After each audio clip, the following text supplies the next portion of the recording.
All right, Dr. Jim Mazurkiewicz, and I've had to practice that name several times, is a longtime member of St. Joseph Catholic Church and head of the leadership program for Texas A&M AgriLife Extension. Jim is a Texas A&M University Professor in the Department of Agriculture Leadership, Education and Communications, and head of the Texas Agricultural Lifetime Leadership Program. Jim is also president of the Polish American Council of Texas and a holder of the Medal of Merit from the nation of Poland. Ladies and gentlemen, a Medal of Honor recipient, Jim Mazurkiewicz. Oh, Medal of Merit. Have you earned a Medal of Honor from Poland? Yes, sir. It's the Commander's Cross, the Medal of Merit. The highest honor a non-citizen can be bestowed on by the president of the country. And a matter of fact, these are the cufflinks he gave me for that. Nice. Yeah. So you're obviously a Polish American yourself, right? Well, I consider myself a Polish Texan first, but I'm an American, of course. Talk a little bit about your childhood and growing up with parents who didn't speak a lot of English. Yeah, I grew up in a bilingual home. Of course, we were speaking sort of mixed Polish and English growing up, and the first 2 years I went to a Polish Catholic school, and then when I went to a public school, I really didn't know I wasn't speaking English. But Mom and Dad's first language was Polish. And ultimately, you wind up attending Texas A&M University, and you're still kind of struggling with the English, even at that point. I struggle with it every day. My wife says, "You've got a PhD." She goes, "Hell, I can't believe it." I can't either. But no, I've always, growing up in a bilingual home, and that's why I can relate so well to the new immigrants that come to this country. Having one foot there and one foot in the English language and one in another. And it is difficult sometimes, and especially when I grew up in a home that my dad couldn't read and write, so he couldn't help me. And my mom had a 7th grade education, so I kind of struggled on my own. And I know where the question you're leading up to. When I came to Texas A&M, I got in because I was in the top 10% of my class, but I'd almost flunked English on the SAT. I did like 90% on the math. But the English was terrible, so I had to take remedial English as a freshman at Texas A&M. But you did graduate.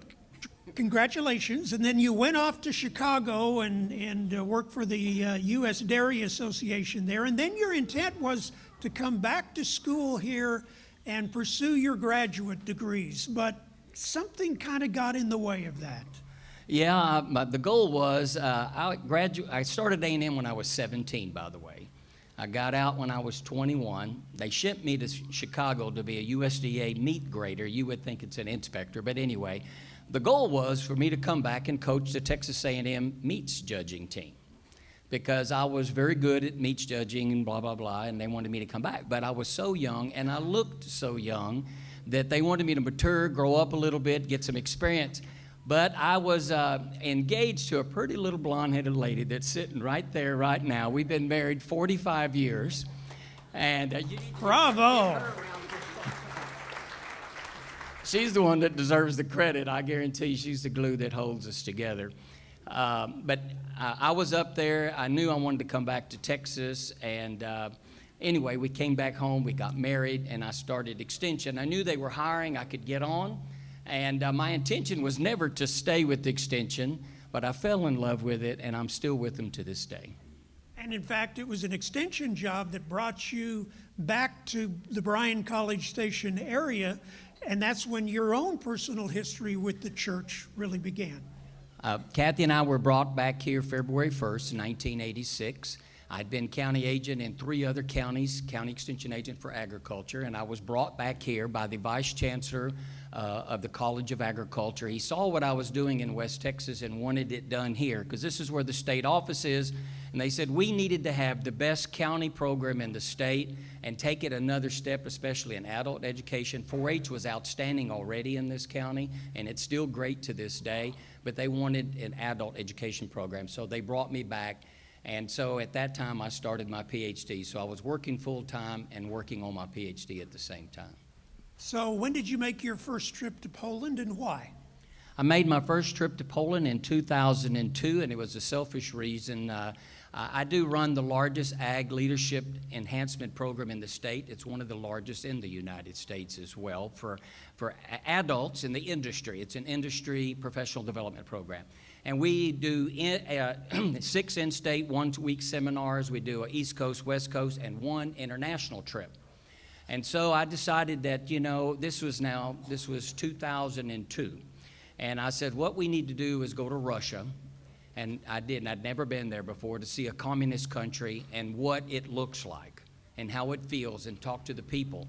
And then what we can do is I can slip Poland in there, because it's a post-communist country, and see what it's like afterwards, because I'd never been to the home country, okay?